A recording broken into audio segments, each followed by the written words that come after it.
ये है पाकिस्तानी गुमनाम, वो लोग जिन्होंने सब कुछ देकर कुछ नहीं मांगा, सिर्फ एक खामोश विरसा छोड़ गए। आइए उनकी कहानी सुने, उनके नुकूश खामोशी को लफ्ज़ों में ढालें, ताकि कल का मुअर्रिख ये ना कहे कि हमने अपने गुमनाम हीरोज़ को भला दिया। पेश है गुमनाम की सनसनीखेज़ दास्तान।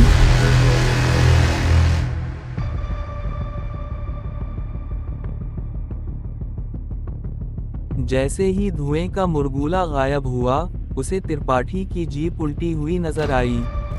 इसने फौरन ही अपनी गाड़ी रोकी और उतरकर भागते हुए जीप तक आया, लेकिन वो खाली थी। ये जगह खासी पथरीली थी और जाबजा घाटियां सी बनी हुई थीं। बरादो 3, जल्दी बताओ वो साला है किधर? वो बेचैनी से वायरलेस में बोला, तो ड्रोन इसके सर पर ही चक्कर मारने लगा। मेरा ख्याल है बोस, वो धुएं का फ़ायदा उठाते हुए कहीं गायब हो गया है। इसे बरादो 3 की मायूस सी आवाज़ सुनाई दी। ख्याल आराई बाद में करना, मुझे वो हर हाल में चाहिए। ढूंढो उसे। ये ज़िंदगी में पहली मर्तबा था जब अल्फ़ा गुस्से से बोला था। मैं चेक करता हूँ बोस, बरादो 3 बदहवासी से बोला और ड्रोन से आसपास की पहाड़ियों का जायज़ा लेने लगा। अंधेरा होने में कुछ ही वक्त था, और अगर एक मर्तबा तारीकी फैल जाती तो उन लोगों के लिए बड़ी मुश्किल हो जाती। थोड़ी देर में बरादो 1 भी इसके पास पहुंच चुका था और इनके सर्च ऑपरेशन का दायरा फैलता जा रहा था। नहीं छोड़ूंगा उसे, साला जितना भी भाग ले, आखिर चढ़ना तो उसे मेरे हाथ ही है। वो गुस्से से पागल हुआ जा रहा था।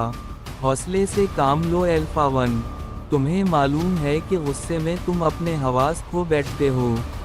1-2 लंबी सांसें लो और फिर तसल्ली से तलाश करो, कहीं भागा नहीं जा रहा वो, यहीं कहीं दुम दबा कर बैठा होगा। बरादो 1 उसे समझाते हुए बोला, तो वो फौरन ही ढीला पड़ गया। रात तेजी से छा रही थी और अंधेरा बढ़ता जा रहा था। इसने आंखों पर नाइट विजन चढ़ाई और उसे थर्मल पर करते हुए एक बुलंद मकाम पर खड़ा हो गया। इसे इसकी अपनी ही टीम के मेंबर्स तलाशी लेने में मसरूफ नजर आ रहे थे। सबके सब आगे पीछे फिर रहे थे और कोई खास बात नजर नहीं आ रही थी। वो वहीं बैठ गया और खोजती नज़रों से इधर उधर देखने लगा। अचानक ही इसकी नज़र एक साकिन वजूद पर पड़ी, जो एक पत्थर के पीछे छुपा हुआ था। लेकिन फिर भी इसका थोड़ा सा हिस्सा उसे नजर आ ही गया। वो दबे पांव उतरा और बिल्ली की सी चाल चलता हुआ उसके जानिब चल पड़ा। बरादो 1, किसी को शक भी ना होने पाए, मेरे पीछे आओ, मुझे लगता है कि मैंने उसे देख लिया है। वो वायरलेस में बोला और दबे कदमों आगे बढ़ने लगा। बरादो 1 भी आकर इसके साथ चलने लगा। वो अपने शिकार के खासे करीब जा चुके थे। वो जैसे ही करीब पहुंचा, तो उसने तकरीबन झपटने के से अंदाज में शिकार पर धावा बोला, लेकिन अभी भी कोई मूवमेंट ना हुई। इसने फौरन ही नाइट विजन उतारी और बरादो 1 ने टॉर्च रोशन कर दी। तो ये देखकर इनके औसान खता हो गए कि वो अल्फा 5 का नीम बेहोश वजूद था, जिसके सर से खून रिस रहा था। इसने नासमझने के से अंदाज में बरादो 1 की जानिब देखा, जो इसकी नब्ज और सांस चेक कर रहा था। शुक्र की बात थी कि वो जिंदा था। इसका ये हाल किया किसने? अचानक बरादो 1 चौंकते हुए बोला, और यही वो वक्त था जब इनकी अपनी लैंड रोवर स्टार्ट हुई और किसी शेर की तरह धाड़ती हुई वहां से निकलती चली गई। अटेंशन, वो भाग रहा है।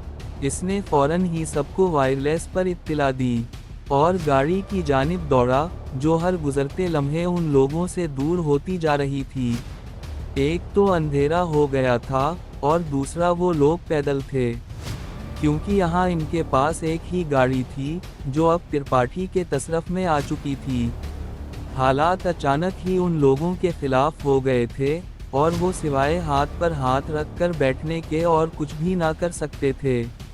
एल्फा के सामने इसका दुश्मन भागा था और वो कुछ भी ना कर पाया। अचानक से वो चौंका और फौरन त्रिपाठी की उल्टी हुई जीप की जानिब दौड़ा। इसके साथ बरादो-1 भी था। फौरन इसे सीधा करो, वो चीखते हुए बोला, और एक साथ ही 10 बंदे इस उल्टी हुई जीप को लग गए। 2 सेकंड ही लगे थे जीप सीधी होने में। वो फौरन से ड्राइविंग सीट पर बैठा तो नज़र पड़ी, जीप की विंडो स्क्रीन टूटी हुई थी। इसने अपनी लात स्क्रीन पर रखते हुए जोर लगाया, तो वो बाहर की जानिब गिर पड़ी। इसने फौरन सेल्फ लगाने की कोशिश की, लेकिन 1-2 मरतबा कोशिश के बावजूद जीप स्टार्ट ना हुई। धक्का लगाओ जवानों, वो चीखते हुए बोला। हर गुजरता लम्हा बहुत कीमती था। 3-4 बंदों ने इस जीप को धक्का लगाया, तो इस लैंड क्रूज़र का इंजन गौराते हुए बेदार हो गया। बरादो-1 फौरन इसके साथ आ बैठा, और पिछली निशस्त एल्फा-2 और बरादो-2 ने संभाल ली। इसने गाड़ी को गियर में डाला, तो वो किसी बेलगाम घोड़े की मानिंद आगे को भागी। गाड़ी अगरचे टूट-फूट का शिकार हो गई थी, लेकिन एक तो वो पुराना मॉडल था, दूसरा गाड़ी का इंजन बेहतरीन हालत में था। नोकीले पत्थरों और ऊंचे नीचे रास्तों पर वो पुरानी सी जीप हवा से बातें करने लगी। अब देखना त्रिपाठी, मैं तेरी ही जीप में तुझे पकड़कर तेरी ही गन से तेरा काम तमाम करूंगा। वो गुस्से से बड़बड़ाते हुए बोला, तो बरादो-1 की हंसी निकल गई। ये तुम्हारे किस बात पर दांत निकल रहे हैं? इसे बरादो-1 का यूं बेमौका हंसना एक आंख ना भाया। इसलिए फौरन से माथे पर तेवरी सजाते हुए बोला, बिरो, मैं किसी और बात पर हंस रहा हूँ। बरादो-1 इसकी जानिब देखते हुए बोला, तो वो दांत कचकिचा कर खामोश हो गया। पूछोगे नहीं, ऐसी क्या बात हो गई, जो मुझे इस नाजुक मौके पर यूं हंसी आ रही है? इसे खामोश पाकर बरादो-1 मजीद गोया हुआ। एल्फा ने उसे घूरते हुए देखा और फिर सामने देखने लगा। गाड़ी की छत पर लगी लाइट टूट चुकी थी, और एक हेडलाइट भी काम नहीं कर रही थी। सिर्फ एक लाइट की रहनुमाई में वो लोग रात के वक्त इस खतरनाक रास्ते पर सफ़र कर रहे थे। मुझे हंसी इस बात पर आ रही है कि हमारी जीप, जो कि अब त्रिपाठी के कब्जे में है, वो पहले ही ज़ीरो फ्यूल पर चल रही है। बरादो-1 मज़े से बोला, तो उसने तअज्जुब से उसे देखा और फिर गला फाड़कर हंस पड़ा। इसके साथ एल्फा-2 और बरादो-2 भी हंस पड़े।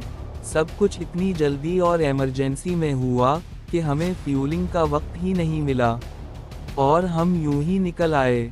गाड़ी का फ्यूल कैन भी वहीं पड़ा रह गया, जहां हमारा कैंप लगा हुआ है। अब देखना ये है कि वो बेचारा त्रिपाठी कहां तक भागता है। मुझे पूरी उम्मीद है कि जहां वो रुकेगा, एक मर्तबा हमारी इस शंसी को ज़रूर कोसेगा। बरादो-1 हंसते हुए बोला, तो उसकी हंसी कहकहे में बदल गई। जिंदगी में पहली बार तुम लोगों की इस नॉन प्रोफेशनल गलती को मैं कद्र की नज़र से देखता हूँ। वो हंसते हुए बोला, और जीप की रफ्तार में इजाफा कर गया। सर त्रिपाठी की जीप एक जगह रुक गई है। मैंने ड्रोन से इसका पीछा करने की कोशिश करनी चाहिए, तो उसने फायर कर दिया। ड्रोन नीचे गिर चुका है। बरादो-3 की आवाज़ थी, गोया सुकून था, जो उन लोगों के कानों में फूंक दिया गया था। अबे ओ हबशी, तुझे किसने बोला था कि ड्रोन इसके सर पर ही घुमाना है? अबे सेफ डिस्टेंस रखते हुए तेरा दाना पानी बंद हो जाना था, या तुझे कहीं लंगर खाने की जल्दी थी? वो चिढ़ते हुए बोला, और स्टीयरिंग पर एक मुक्का जड़ते हुए गाड़ी को बरादो-3 की बताई हुई लास्ट लोकेशन की जानिब मोड़ते हुए एहतियात से ड्राइविंग करने लगा। थोड़ी देर में ही वो लोग उस जगह पहुंच चुके थे, जहां इनकी लैंड रोवर खाली खड़ी हुई थी। लाइटें इसकी जली हुई थीं, लेकिन अंदर कोई नहीं था। वो फौरन से नीचे उतरा और अपनी जीप के पीछे चेक किया, तो उसे वहां फ्यूल का कैन लगा हुआ नजर आया। इसने फौरन ही कैन उतारा और एल्फा-2 से मुखातिब हुआ। मैं और बरादो-1 इसके पीछे जा रहे हैं।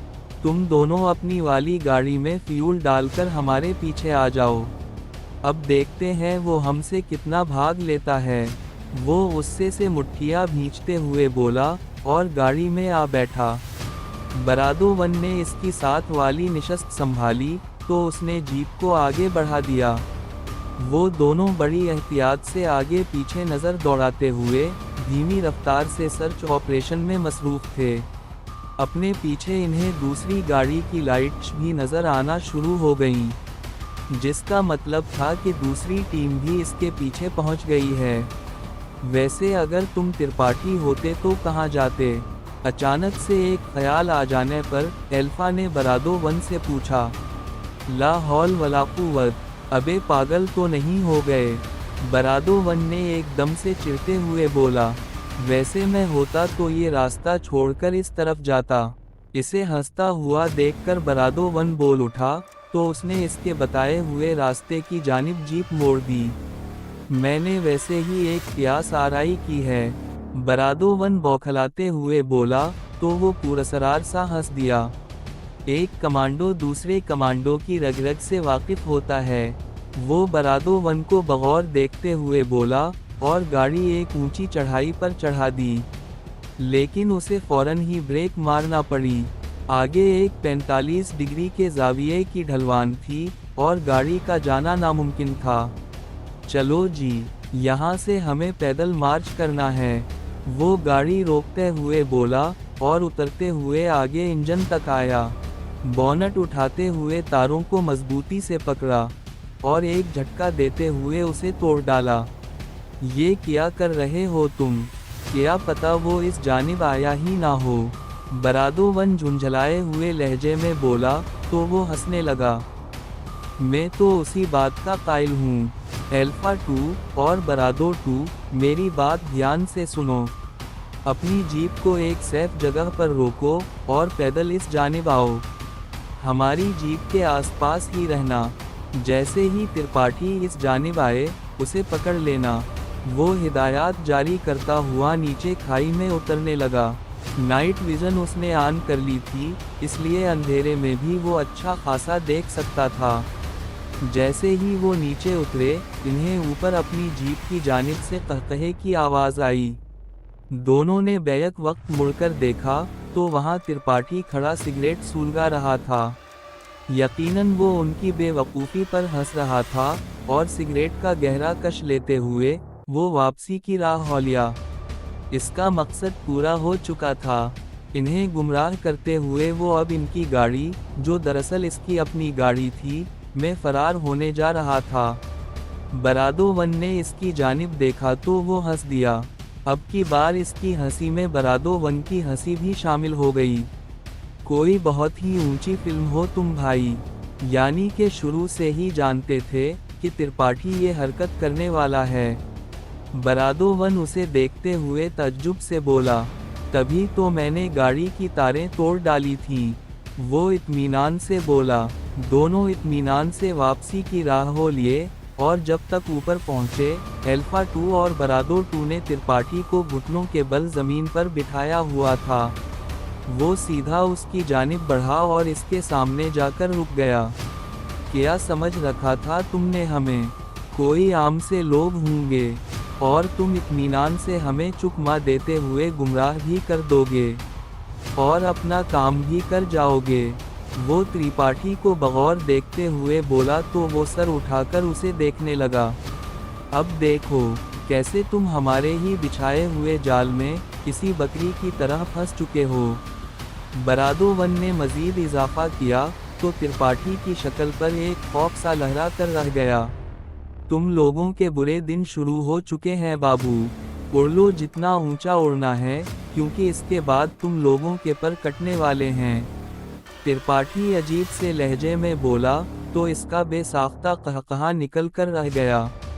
ये बात मुझे बलराज और रवि प्रसाद भी कह चुके हैं, लेकिन देखो दोनों को मैंने कैसे गिली डंडा खेलते हुए रंगे हाथों पकड़ लिया और अब वो पर कटे पिंजरों में कैद हैं। वो मज़े से बोला तो त्रिपाठी के चेहरे पर हैरत के आसार नमूदार हुए। तुमने किया है ये सब? मैं तो समझ रहा था उन सबके पीछे मारखोर हैं। त्रिपाठी अपनी हैरत पर काबू पाते हुए बोला, उन्हें और बड़े काम हैं। तुम जैसे मामूली शोबदाबाजों को पकड़ने के लिए हम जैसे ही भेजे जाते हैं।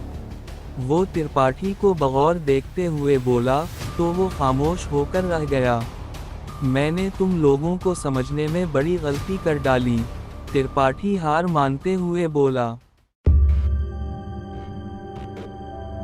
ये कहानी आपको कैसे लगी?